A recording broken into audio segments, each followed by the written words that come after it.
Në qytetin e Durrësit, përdorimi i monopatëve është rritur ndjeshëm, duke sjellë përfitime në transportin urban dhe uljen e ndotjes, por gjithashtu janë krijuar probleme për sigurinë në rrugë.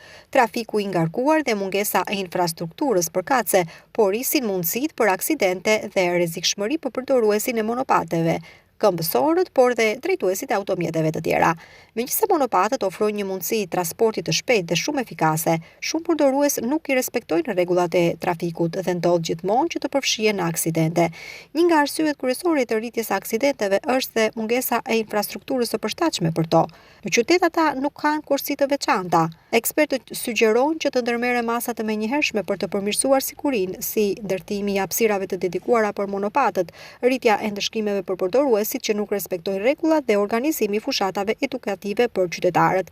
Përballë rritjes së përdorimit të monopatëve, autoritetet dhe qytetarët duhet të bashkëpunojnë për të siguruar që këto mjete të përdorshme dhe të sigurta të lëvizin më mirë në qytet.